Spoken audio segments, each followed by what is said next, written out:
여기서는 세장 부재에 작용하는 응력과 압력 용기에 작용하는 응력에 관해서 종합적으로 살펴보도록 하겠습니다.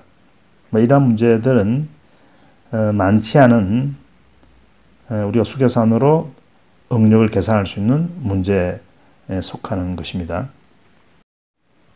세장 부재에 작용하는 응력에 관해서는 이미 우리가 공부를 한 상태입니다. 봉과 원형축의 경우에 대해서 모아원을 그리는 데까지는 이미 학습을 했습니다. 여기서는 세장 부재에 작용하는 응력을 종합적으로 정리해 두도록 하겠습니다. 단축 하중을 받는 세장 부재 응력 성분은 시그마 x를 제외하면 모두 0입니다. 그렇기 때문에 모아원이 이렇게 간단히 그려집니다. 그래서 최대 중력은 시그마 x가 되고 최소 중력은 0입니다. 시그마 3이 0인 점을 감안하면 중력이 중복됩니다. 원형축의 비틀림 문제에서 원통 좌표를 사용합니다. 즉 R, 세타, Z 좌표축을 사용합니다. 원통 좌표계에서 R, 세타, Z를 각각 직각 좌표계에서 X, Y, Z로 간주할 수가 있겠죠. 원형축의 비틀림 시 응력 성분은 타우, 세타 Z 또는 타우 Z, 세타를 제외하면 모두 0이 됩니다. 법선 응력이 모두 0이기 때문에 모아원의 중심은 시그마 타우 좌표계의 중심에 오게 됩니다. 따라서 최대 중력은 타우 세타 Z의 절대값이며 최소 중력은 그것의 부가됩니다. 물론 시그마 3은 0입니다. 최대 전단 응력은 타우 세타 Z의 절대값과 같습니다. 물론 전단 응력의 크기는 J분의 TR이 됩니다만, 자, 이것은 전단력이 존재하는 보험 문제입니다. 굽힘 응력과 전단 응력은 각각 이식과 이식으로부터 계산이 됩니다. Z축의 모든 응력 성분이 0이 되므로 이것은 전형적인 평면 응력 문제에 속합니다. 그래서 모아원을 그리면 이렇게 됩니다만, C점은 시그마 X의 절반이고 반경은 C제곱 더하기 타우 XY 제곱에다 루트를 취한 것입니다. 그리고 시그마 1과 시그마 2는 각각 이렇게 표현이 됩니다. 여기서는 복합 하중에 의해서 세장 부재에 작용하는 응력에 관해서 고찰을 해보도록 하겠습니다. 이 그림은 단면이 원인 세장 부재의 인장력과 비틀림 모멘트를 작용시킨 문제를 나타냅니다.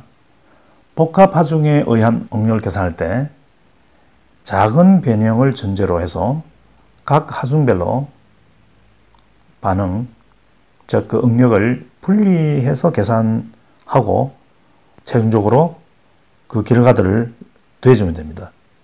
이것을 우리가 중첩의 원리라고 합니다. 즉 이것은 인장하중에 기인한 응력이고 이것은 비틀림 모멘트에 기인하는 응력으로서 두 응력의 계산 배경이 서로 다릅니다. 각각 계산을 해야 됩니다. 결과적으로 조합 응력은 이렇게 되며 이에 상응하는 모아원은 이와 같습니다. 자, 우리가 여기서 이 복합 하중에 의한 복합 응력을 개념적으로 우리가 설명을 해 두었습니다. 자, 이에 관해서는 우리가 앞으로 별도로 하나의 장으로 분리해 가지고 여러 가지 다양한 문제를 통해서 복합 하중에 기인하는 복합 응력을 계산하는 그런 또 시간을 가질 것입니다. 수계산으로 부재 또는 구조물에 작용하는 응력을 계산할 수 있는 것은 매우 한정되어 있습니다. 구형의 압력 용기, 즉 spherical pressure vessel 이나 실린더형의 압력 용기는 부분적인 가정하에 응력을 구할 수가 있습니다. 그 과정을 하지 않으면 되지 않습니다. 근데 그 과정이 실제 현상을 수학적으로 모델링 하는데 막 크게 틀리지 않는다는 것이죠. 먼저 구형의 압력 용기에 관해서 공부를 해보도록 합시다. 구의 내경은 R이고 두께가 T이며 내압이 P입니다. 먼저 우리가 가정을 해야 되겠죠. 두께는 내경에 비해서 극히 작습니다. 그리고 이 그림에서 보는 바와 같이 구의 중심을 지나는 단면에 수직한 응력은 균일합니다. 그러니까 엄밀히 이야기하면 말이죠. 그죠? 바깥쪽에 있는 거 안쪽에 있는 거 다를 수가 있겠죠. 근데 같다고 봅니다. 왜냐하면 R에 비해서 T가 워낙 작다는 거죠. 먼저 아마 구좌표계를 공부를 좀 해야 되겠네요. 구좌표계는 일종의 직교 좌표계입니다만 국부 좌표계, 즉 Local Coordinate System입니다. 국부 좌표계의 특성상 기준 좌표계, 즉 Global Coordinate System, 여기서는 X, Y, Z 좌표계가 이와 같이 필요합니다. 자, 구좌표계에서 좌표는 R, 세타, 파이입니다. 이 그림에서 보는 바와 같이 R은 이 좌표에 의해서 정의되는 점과 기준 좌표계의 원점을 잇는 선분의 길이입니다. 즉 P와 O 간의 길이가 됩니다. 세타는 Z축을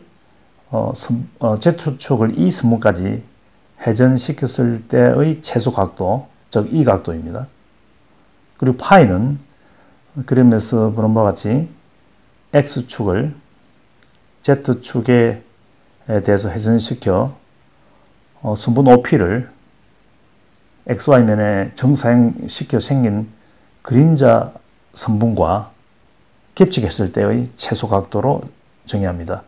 말로 하면 이렇게 복잡한데 그림상으로 이거죠. 그죠? 자, 이제 좌표축을 정의하겠습니다. 좌표축은 한 점에서 그 해당 좌표가 순간적으로 가장 빠르게 증가하는 방향과 일치합니다. 그러니 좌표축의 방향은 좌표에 따라 달라집니다. 즉 위치에 따라 달라진다는 거죠. 좌표는 위치를 나타내는 그런 기하 변수라 봐야 되겠죠. 점 P에서 좌표 R에 대응되는 좌표축의 방향은 바로 OSP로 향하는 것입니다. 좌표 R에 상응하는 좌표축의 방향은 바로 이거죠. 가장 R을 급하게 증가시키는 그런 방향이죠. 세타의 방향은 R과 파이를 고정시킨 상태에서 OP를 세타가 증가시키는 방향으로 회전시켰을 때 점 P가 순간적으로 향하는 방향과 일치합니다. 가장 세타를 급격하게 증가시킨 방향입니다. 단위 길이 변이가 발생했을 때 세타가 가장 크게 증가하기 위해서는 바로 이 원상에서 그죠? 이 접선이 돼야 되겠죠. 파이도 마찬가지로 정의할 수가 있습니다. 조금 다르게 설명을 하자면 파이를 제외한 다른 좌표를 고정시키고 다른 좌표 승분을 고정시키고 파이를 변경시켜 만들어지는 원상에서 정의되는 두 개의 접선이 있겠죠. 그죠? 그 접선 방향 중에서 파이를 증가시키는 방향이 파이축의 방향이 됩니다. 자, 이렇게 되는 거죠. 이것은 구의 중심을 지나는 임의의 단면에 작용하는 압력과 응력을 표시한 자유물체도입니다. 두 가지 방법을 사용할 수가 있습니다. 첫째는 이와 같이 압력 용기 내의 물질을 포함하는 방식이고, 다른 하나는 물질을 제외하고 용기만을 대상으로 힘의 평행 조건을 부과하는 것입니다. 두 번째의 방향은 적분이 필요하기 때문에 좀 더 복잡합니다. 그러나 여러분들께서 구자 표기를 충분히 이해하는 측면에서 직접 해보는 것이 좋습니다. 표면적이 이 두 미소 선분의 곱인 Ri 제곱 사인 세타 델타 세타 델타 파이가 된다는 힌트만 드리고 설명을 생략합니다. 다만 델타 세타와 델타 파이를 0으로 수렴시키면 이렇게 직사각형처럼 보이지만 결과적으로는 공식적으로는 이것이 직사각형이 된다는 점만 강조해 두겠습니다. 바닷가에 가서 조그만하게 부좌표를 생각하면서 미소 면적을 그려보기 바랍니다. 자, 첫 번째 방법으로 구하면 간단합니다. 단면에 수직한 방향으로의 힘의 평행 조건을 적용하면 이식과 같습니다. 용기의 단면적은 내경과 외경의 평균값에다가 2파이를 곱하고 두께를 곱하면 이렇게 됩니다. t가 R에 비해서 매우 작다고 가정했기 때문에 이 항을 무시하면 이렇게 됩니다. 이 식은 중심을 지나는 임의 단면에 적용이 됩니다. 따라서 시그마 세타하고 시그마 파이는 동일하고 그 값의 크기는 2t분의 Ri 곱하기 P가 됩니다. 자, 이제 시그마 R에 관해서 살펴보겠습니다. 경계 조건으로 용기의 외척 표면에서는 압력이 0입니다. 자, 여기서 이야기하는 압력은 절대 압력이 아니라 상대 압력입니다. 왜냐하면 내압은 외압을 0으로 간주한 상대 압력이기 때문입니다. 따라서 외피에 작용하는 시그마 R은 0입니다. 즉 용기의 내척 표면에 작용하는 압력은 P이므로 내피에 작용하는 시그마 R은 마이너스 P입니다. 응력과 압력의 부호는 반대죠. 그런데 Ri가 T에 비해서 매우 크면 Ri분의 이 T분의 Ri가 매우 큰 값이 되기 때문에 시그마 R은 무시될 수 있습니다. 결과적으로 구형 압력 용기에 작용하는 응력은 이렇게 근사가 됩니다. 실린더형 압력 용기, 즉 Cylindrical Pressure Vessel 문제를 가지고 한번 공부를 해보겠습니다. 굳이 이야기하자면 실린더형 압력 용기의 구조 해석 문제라고 할 수가 있습니다. 세상부재, 구형 압력 용기 등과 함께 이 문제는 역학적으로 단순하기 때문에 수계산으로 응력 계산이 가능한 제한된 문제에 속합니다. 대부분 우리가 이렇게 할 수가 없죠. 이보다 아주 많은 과정을 하고 답을 구해야 되겠죠. 손으로 계산할 때는. 어쨌든 우리가 구조에서는 가장 넓은 역학 응용 분야입니다. 물론 주로 컴퓨터를 이용해서 실시하고 있죠. 일반화되어 있습니다. 이것은 우리가 거기에 사용되는 기법이 유한요소법이죠.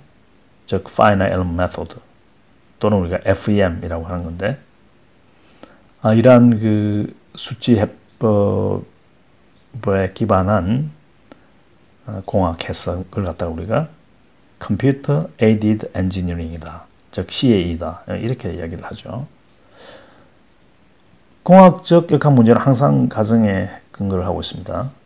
이 문제에서 실린더의 내경은 두께 T보다 매우 크고 길이는 내경보다 매우 크다고 가정합니다. 이 문제는 앞에서 학습한 구형 압력 용기 문제와 큰 차이가 없기 때문에 상세한 설명은 생략을 하도록 하겠습니다. 본격적인 설명에 앞서서 질문을 하나 하겠습니다. 자, 쓰다 남은 일회용 가스통을 가열해서 폭파시키면 어떤 방향으로 터질까요? 자, 이 숙제한다고 여러분 실습하면 안 됩니다. 위험합니다. 자, 크랙이 길이 방향으로 발생하겠습니까? 아니면 그것의 수직한 방향으로 발생하겠습니까? 자, 이 답은 우리가